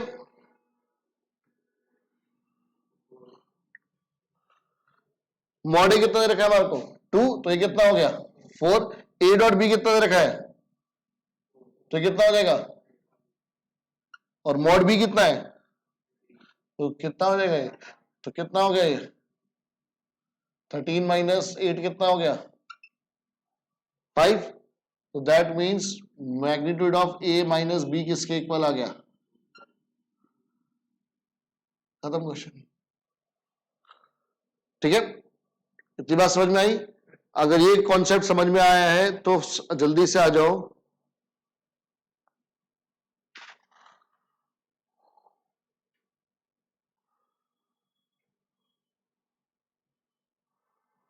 पेज नंबर 456। अगर ये कॉन्सेप्ट क्लियर है तो पेज नंबर 456 एग्जाम्पल 28 पर, पेज नंबर 456 के एग्जाम्पल 28 पर ध्यान से समझना बेटा क्वेश्चन को। क्वेश्चन में बोला कि A B C are 3 vector such that mod A आपको दे रखा है कितना 3, मॉड बी कितना दे रखा है 4 और मॉड सी कितना दे रखा है 5, and each one of them being perpendicular to the sum of other two। मतलब ए वेक्टर किसके परपेंडिकुलर है, बी प्लस सी के, और बी वेक्टर किसके परपेंडिकुलर है, और सी वेक्टर किसके परपेंडिकुलर है। अब जब दो वेक्टर परपेंडिकुलर होते हैं तो क्या कंडीशन होती है, डॉट प्रोडक्ट 0। तो यानी ए वेक्टर का dot product B plus C के साथ कितना आ गया, बी वेक्टर का dot product C plus A के साथ कितना आ गया। अब सी वेक्टर का dot product A plus B के साथ कितना आ गया। अब ये हमारे को क्वेश्चन में गिवन है तो ऑब्वियस सी बात है इसका कहीं ना कहीं तो यूज होगा ही होगा। और फाइंड क्या करना है आपको, magnitude of A plus B plus C. क्या एबीसी की वैल्यू दे रखी है, नहीं, और एडिशन पूछा है तो यानी कि सॉल्यूशन की पहली लाइन क्या आएगी, जल्दी बोलो, A plus B plus C के मॉड का square equal to A plus B plus C का dot A plus B plus C के साथ। ठीक है, ब्रैकेट ओपन कर दो, क्या बन जाएगा, A dot A plus A dot B plus A dot C, फिर बी डॉट ए, फिर बी डॉट बी, फिर आ गया आपके पास बी डॉट सी, फिर C dot A plus C dot B plus C dot C. A dot A कितना हो गया, इन दोनों में से क्या कॉमन आ गया, क्या बचा डॉट प्रोडक्ट में, बी प्लस सी। अच्छा, ये बी डॉट बी कितना बन गया, ये बी डॉट ए और बी डॉट सी में से क्या कॉमन आ गया, क्या बचा, ए प्लस सी या सी प्लस सी कुछ भी बोल दो। ऐसे ही इन दोनों में से क्या कॉमन आ गया, क्या बचा, और सी डॉट सी क्या बन गया, यहां पर क्या आ जाएगा, मॉड ए स्क्वायर की जगह पर 1 क्यों 3 का स्क्वायर 9, ये कितना आएगा, ए डॉट बी प्लस सी कितना निकाल लिया आपने 0, मॉड बी का स्क्वायर कितना बन जाएगा 4 का स्क्वायर 16, ये कितना आ जाएगा, ये कितना आ जाएगा, और मॉड सी कितना है 5 का square 25, 25 25। So that implies magnitude of A plus B plus C is equal to under root 50। ये बात समझ में आती है सबको। अब ये नोट कर लो पहले फटाफट।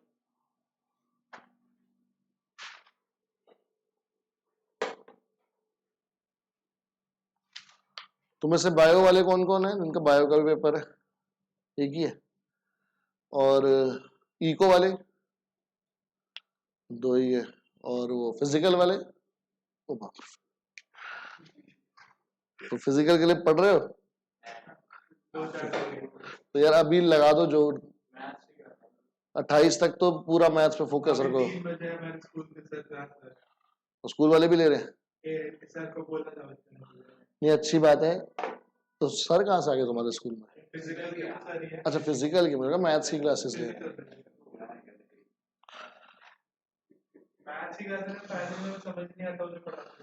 नहीं, इसमें बेटा साथ साथ करते रहो, देखो फिर बोल रहा हूँ नहीं करोगे लॉस तुम्हारा है।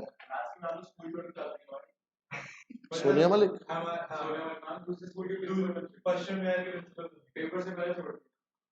अच्छा,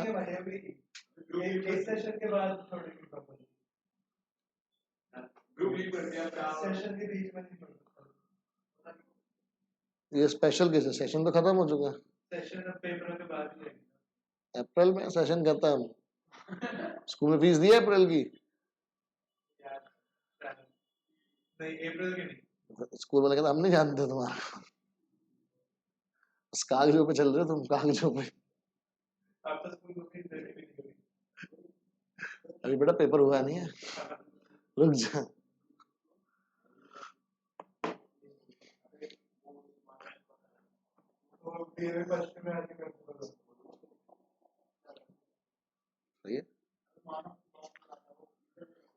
चलो अब आ जाओ वापस 10.3 पर।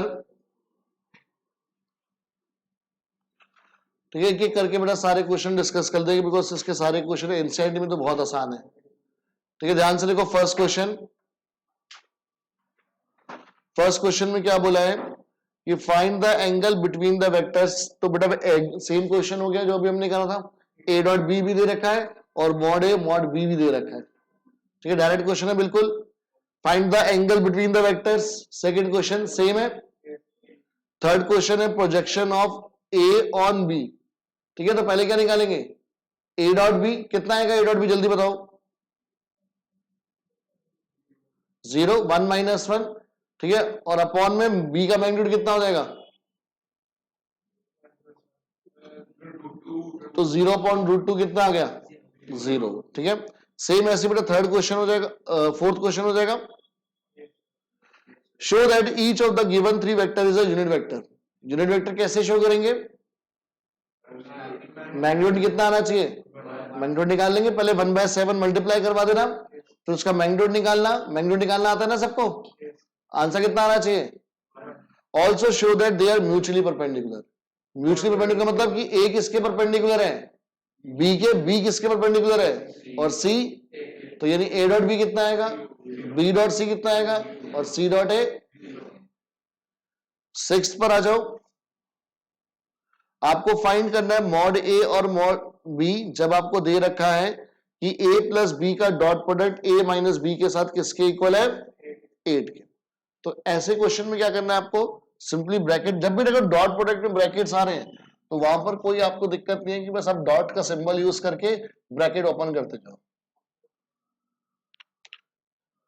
क्वेश्चन नंबर कौन सा है,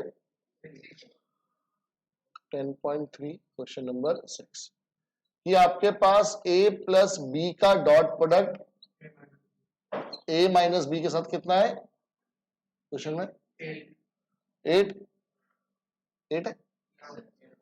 तो ब्रैकेट ओपन करोगे तो सबसे पहले क्या आएगा, a dot A minus a dot B plus b dot A minus b dot B, और ये किसके इक्वल है, a डॉट ए क्या बन गया, मॉड ए स्क्वायर। अब ये दोनों सेम होते हैं बट इस बार साइन अपोजिट है, तो और माइनस मॉड बी का स्क्वायर हो गया। ये आपको मॉड ए कितना दे रखा है, 8 टाइम्स ऑफ मॉड बी, तो इसका स्क्वायर हो गया। तो ये कितना आ जाएगा, मैं डायरेक्ट लिख रहा हूं बेटा, 63 बचेगा, आया ना। तो मॉड बी कितना आ गया हमारे पास, under root of 8/63। So therefore mod A कितना आ गया, 8 टाइम्स ऑफ अंडर रूट 8/63। ठीक है, तो डायरेक्ट सिंपल अलजेब्रा वाला क्वेश्चन है। ठीक है, यहां तक कोई दिक्कत। नेक्स्ट क्वेश्चन पर आ जाओ बेटा, evaluate the product, simply multiply करना है आपको। Find the magnitude of 2 vectors A and B, मतलब मॉड ए और मॉड बी निकालना है आपको। हैविंग सेम मैग्नीट्यूड, ए और बी का मैग्नीट्यूड भी क्या है, सेम है, थीटा दे रखा है और उनका डॉट प्रोडक्ट दे रखा है। तो ये भी डायरेक्ट क्वेश्चन हो गया। सेम जैसे बेटा अभी हमने 6th करा वैसे 9th है। 10th में आपको ए बी और सी वेक्टर्स दे रखे हैं, A plus lambda B is perpendicular to C. तो यानी क्या दे रखा है आपको, ए वेक्टर का डॉट प्रोडक्ट किसके, सॉरी सी वेक्टर का dot product A vector plus lambda B vector के साथ कितना आएगा बेटा, वैल्यूज पुट करो, ठीक है, डॉट प्रोडक्ट निकालो, आंसर आ जाएगा। 12th क्वेश्चन देखो, ये बड़ा इंटरेस्टिंग है, 1 और 2 मार्कर वाले।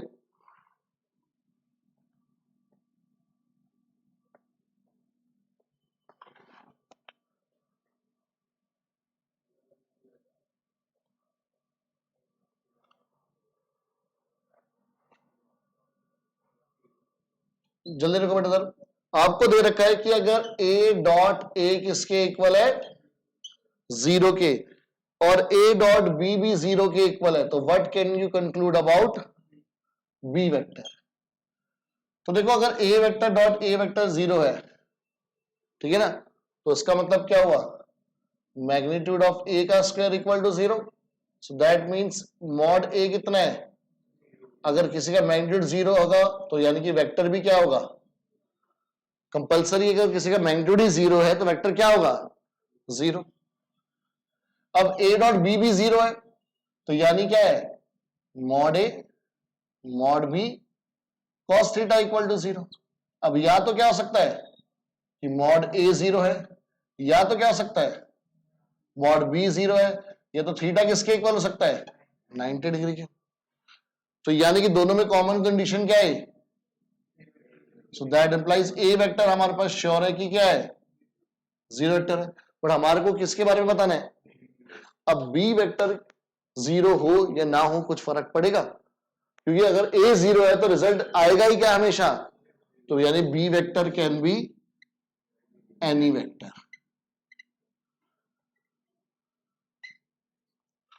ठीक है, वो 0 भी हो सकता है, 0 नहीं भी हो सकता है।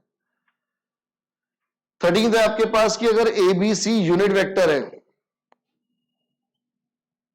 यूनिट वेक्टर का मतलब कि मैग्नीट्यूड ऑफ ए और मैग्नीट्यूड ऑफ बी और मैग्नीट्यूड ऑफ सी ये सब कितने हैं, 1। एंड आपको दे रखा है कि A vector plus B vector plus C vector किसके इक्वल है, फाइंड क्या करना है, A dot B B dot C C dot A. पर ध्यान समझो बेटा, क्या डॉट प्रोडक्ट है हमारे पास, हमारे क्वेश्चन में फाइंड आउट करना है dot product, A dot B B dot A C dot A. But क्या हमारे पास यहां पर कहीं से डॉट प्रोडक्ट आ रहा है। अब ध्यान से सुनना सब, डॉट प्रोडक्ट नहीं है और क्रिएट करना है, तो बेटा जो भी इक्वेशन आपको वेक्टर्स में दे रखी है उसका क्या कर दो, स्क्वायर कर दो। बट ये देखो कि जो डॉट प्रोडक्ट है वो किस किस का चाहिए, यहां पर आपको ए का बी के साथ चाहिए, बी का सी के साथ चाहिए, सी का ए के साथ चाहिए, बस सबका डॉट प्रोडक्ट चाहिए तीनों का, तो आप डायरेक्टली यहां पर स्क्वायर कर दोगे। बट कई बार क्वेश्चन क्या आता है, यही सेम दे रखा है, आपको बोला है कि find angle between A vector and B vector, find angle between A vector and B vector. अब अगर एंगल निकालना है ए और बी के बीच में, तो यानी डॉट प्रोडक्ट भी किसका चाहिए होगा, सिर्फ ए और बी का। तो ऐसे केस में हम क्या करेंगे, पहले सी को उधर भेजेंगे फिर स्क्वायरिंग करेंगे। ठीक है, तो ध्यान रखना कि डॉट प्रोडक्ट आपको बनाना है तो आपको क्या करना है, स्क्वायरिंग। बट डॉट प्रोडक्ट किसका चाहिए उसके बेस पर स्क्वायरिंग करनी है। तो स्क्वायरिंग बोथ साइड करेंगे तो क्या बनेगा, कुछ बेटा बोल रहे हो क्या, आप तो कर लोगे इसको आगे, इस पर कोई दिक्कत नहीं है। बट अगर क्वेश्चन होता कि find angle between A and B only, तो यानी ए एंड बी के लिए डॉट प्रोडक्ट किसका चाहिए होगा, मुझे सिर्फ ए और बी का, सी का नहीं चाहिए। तो मैं क्या करूंगा उस क्वेश्चन में, पहले लिखूंगा कि भी ए प्लस बी किसके इक्वल है, अब मैं करूंगा स्क्वायरिंग, तो ये बन जाएगा ए प्लस बी का dot product A plus B के साथ, और माइनस का तो प्लस हो जाएगा, और यहां पर क्या आ जाएगा, सी डॉट सी। तो अब जो डॉट प्रोडक्ट आएगा वो किसके बीच में आएगा, ए और बी के बीच में। ठीक है, फिर मैं ए डॉट बी को क्या लिख दूंगा, mod A mod B cos theta, ताकि मुझको एंगल मिल जाए। क्लियर हो गया बेटे दोनों क्वेश्चन यहां तक।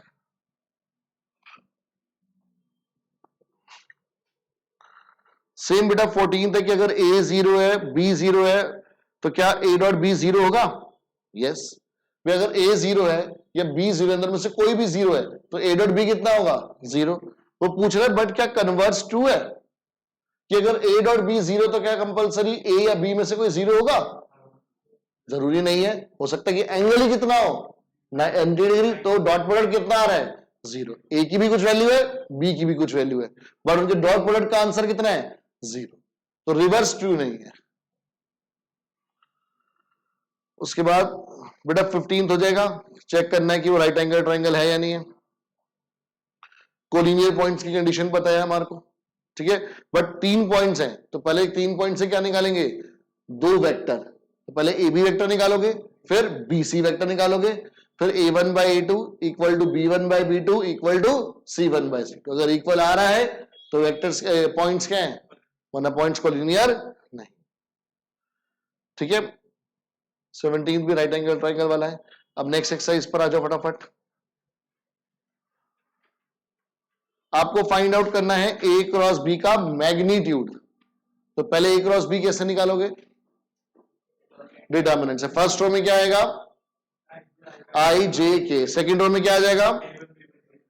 वैल्यूज के साथ बताओ। 1 माइनस 7 7। और सेकेंड रो में क्या आ जाएगा?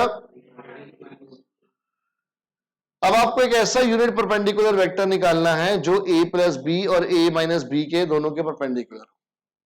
एक ऐसा यूनिट वेक्टर निकालना है जो a प्लस बी और a माइनस बी दोनों की क्या हो? परपेंडिकुलर। तो जब भी कोई एक ऐसा वेक्टर निकालना है जो दो गिवन वेक्टर्स के परपेंडिकुलर है, तो मतलब हमें क्या फाइंड आउट करना है? Cross product. बट इस बार हमें क्या निकालना है? उसी का यूनिट वेक्टर। ठीक है, बट जो दो वेक्टर्स के परपेंडिकुलर हैं वो दोनों वेक्टर्स कौन कौन से हैं? ए प्लस बी और, तो पहले मैंने क्या करा? ए प्लस बी निकाल लिया, ऐड करना आता है हमारे को, उसको नाम दे दिया सी।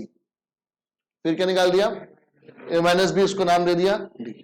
अब मुझे एक ऐसा वेक्टर चाहिए जो सी और डी दोनों के परपेंडिकुलर है, तो वो किससे मिलेगा मुझे? सी क्रॉस डी से। बट मुझे यूनिट वेक्टर चाहिए, तो मैं क्या करूंगा? उसका यूनिट वेक्टर निकाल दूंगा, काम खत्म। आई बात समझ में? थर्ड क्वेश्चन देखो, थर्ड को इंपॉर्टेंट मार्क करना।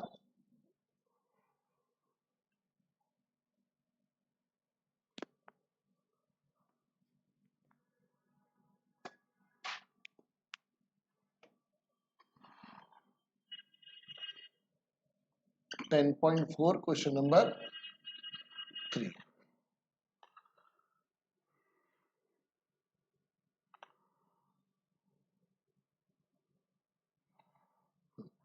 क्वेश्चन में बोला कि इफ अ यूनिट वेक्टर, तो मतलब मैग्नीट्यूड ऑफ ए किसके इक्वल है? 1 के। Angle pi by 3 with I cap. I cap का मतलब एक्स एक्सिस, और अगर एंगल बन रहा है एक्स एक्सिस के साथ, तो ये कौन से एंगल की बात हो रही है? अल्फा। तो अल्फा कितना दे रखा है? Pi by 3, pi by 4 with J cap, मतलब and an acute angle theta with K cap, मतलब गामा। कितना है? Find the theta and hence component of A vector. तो सबसे पहले जब भी अल्फा बीटा में कुछ फाइंड आउट करना है तो इसका यूज करोगे आप। अल्फा कितना है? तो कॉस स्क्वायर पाई बाय 3 प्लस कॉस स्क्वायर पाई बाय 4 प्लस cos square theta equal to 1। ये कितना हो जाएगा? कॉस पाई बाय 3 कितना होता है? कॉस 60, 1/2 उसका square. Cos square pi by 4 मतलब कॉस 45 डिग्री का स्क्वायर, मतलब 1/2 प्लस कॉस स्क्वायर थीटा किसके इक्वल आ गया? तो कॉस स्क्वायर थीटा किसके इक्वल आ गया? 1 माइनस 1/4 माइनस 1/2। एलसीएम आ गया 4, 4 माइनस 1 माइनस 2। तो कॉस थीटा किसके इक्वल आ गया? अगेन 1/2 आ गया। तो थीटा की एक्यूट एंगल है, इससे सिर्फ पॉजिटिव लेके चलेंगे। तो थीटा अगेन कितना आ गया? पाई बाय 3। तो गामा और थीटा आ गया पाई बाय 3 के। ठीक है, अब अगर मुझे अल्फा बीटा गामा पता है तो मैं क्या क्या फाइंड आउट कर सकता हूं? Direction, cosines. क्या होंगे direction cosines? Cos alpha, cos beta, cos gamma, यानी कॉस 60 1/2, कॉस 45 1/√2 और कॉस 60 1/2 आ गए। हमारे को बनाना है ए वेक्टर, और ए वेक्टर क्या है इस समय? Unit vector. तो जो डायरेक्शन रेशियोज होते हैं एबीसी, वो क्या होते हैं? किसी भी ए वेक्टर के कोफिशिएंट्स आई जे के, और डायरेक्शन कोसाइंस क्या होते हैं? उसी के यूनिट वेक्टर के क्या? कोफिशिएंट्स। अब ए वेक्टर यहां पर खुद क्या है? एक यूनिट वेक्टर है, तो यानी जो डायरेक्शन कोसाइंस है हमारे पास, ये किसके कोफिशिएंट्स हैं? ए के यूनिट वेक्टर के, हाँ या ना? और ए खुद क्या है? यूनिट वेक्टर ही है, तो यानी ये किसके कोफिशिएंट्स हुए? ए के कोफिशिएंट्स ही तो है। तो 1/2 आई कैप प्लस 1/√2 जे कैप प्लस 1/2 के कैप। खत्म। आई बात समझ में सबको?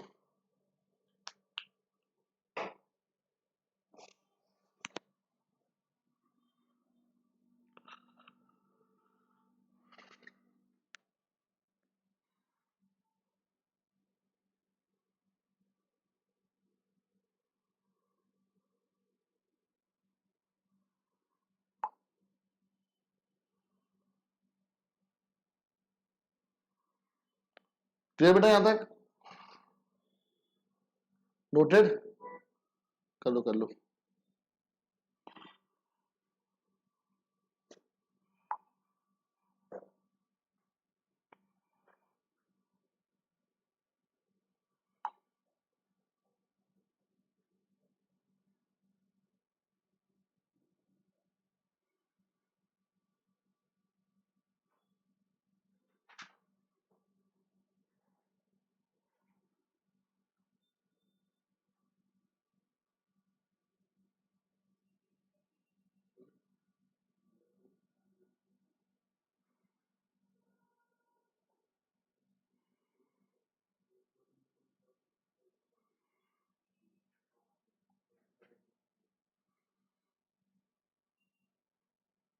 डन बेटा? अब देखो फोर्थ क्वेश्चन, शो करने के आपको ए माइनस का क्रॉस बी ए प्लस बी के साथ किसके इक्वल आ रहा है? ब्रैकेट ओपन कर देना, ठीक है, अपने आप जो कैंसल्ड होगा वो हट जाएगा। फिर फिफ्थ में आपको लैम्डा और म्यू फाइंड आउट करने हैं कि अगर आपके पास cross product equal to 0 vector आ रहा है तो क्रॉस प्रोडक्ट आप डिटरमिनेंट से निकालोगे, और राइट हैंड साइड पर क्या होगा? 0 वेक्टर। क्रॉस प्रोडक्ट का आंसर किस फॉर्म में आएगा? आई something I cap plus J cap plus के कैप, और राइट हैंड साइड पर क्या है? तो उसको भी आप कैसे लिखोगे? 0i plus 0j plus 0k। दोनों वेक्टर्स इक्वल है, तो आई वाला आई के इक्वल, जे वाला जे के इक्वल, 2-3 इक्वेशन बनेगी, आराम से हो जाएगा। फिर आ जाओ सिक्स्थ पर। इसमें बेटा वही सेम है कि अगर ए डॉट बी 0 है और ए क्रॉस बी 0 है तो क्या आप बता सकते हो ए और बी के बारे में?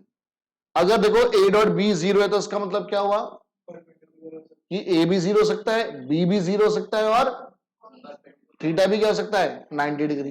ए क्रॉस बी 0 है तो ए भी 0, बी भी 0 हो सकता है, और या तो थीटा कितना है? तो क्या दो वेक्टर्स के बीच में एंगल एक बार 90 एक बार 0 हो सकता है?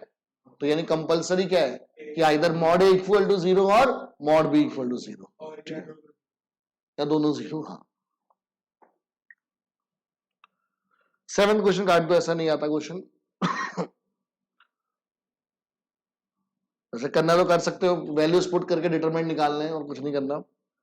8th पे बेटा वैसा ही है कि अगर ए 0 है बी 0 है तो ए क्रॉस बी 0 आएगा, बट क्या कन्वर्स ट्रू है? नो, कि वो पैरेलल भी हो सकते हैं, ठीक है। 9th में बेटा एरिया ऑफ ट्राइंगल निकालना है, बट आपको पॉइंट्स दे रखे हैं तो पहले क्या निकालने पड़ेंगे? ए बी वेक्टर और A C vector. A B B C कोई भी दो निकाल लो चलेगा। 10th में area of parallelogram find out करना है। अगर एडजेसेंट साइड दे रखी है तो एरिया ऑफ पैरेललोग्राम का फॉर्मूला क्या बनेगा? मॉड ए क्रॉस बी, और अगर डायगोनल दे रखे होते तो half mod d1 cross d2।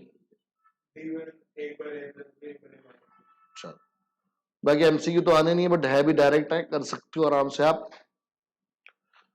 तो आज भी यहीं तक करेंगे, मिसलेनियस वाला काम बाद के लिए छोड़ रहे हैं हर एक चैप्टर की, ठीक है। जब ये कॉमर्स वाले भी आ जाएंगे। क्या सीरियस वाला? मिसलेनियस वाला काम, सीरियस वाला काम नहीं, मिसलेनियस वाला काम हर एक चैप्टर में हम लोग बात के छोड़ेंगे, ताकि कॉमर्स वाले जब आएंगे ना तब इकट्ठे कर लेंगे। तब तुम्हारी क्लासेस भी फिर लंबी चलेंगी। अगर नहीं आज बेस रन बाद में करवा दूंगा, डाउट्स के लिए आ सकते हो 6 से 7 अगर आना है तो, ठीक है। और आओ अपने प्रैक्टिस करो और पूछो, वरना यहाँ बैठ के प्रैक्टिस कर लेना, ठीक है। 4 से 8 में यहीं पर ही होगा, कोई क्लासेस होंगी, बीच में 6 से 7 फ्री है, तो 6 से 7 में अपने डाउट्स पूछ लो, 4 से 6 यहीं बैठ के पढ़ लोगे, घर पे नहीं पढ़ा जा रहा, डिस्ट्रैक्शन हो रही है तो, ठीक है। डाउट्स इकट्ठे करते रहो, 4 से 6 के बीच में भी जब जब मुझे अगर नहीं किसी क्लास को क्वेश्चन दे रखा है, आपको कुछ पूछना है बीच में पूछते रहो, ठीक है। चलो।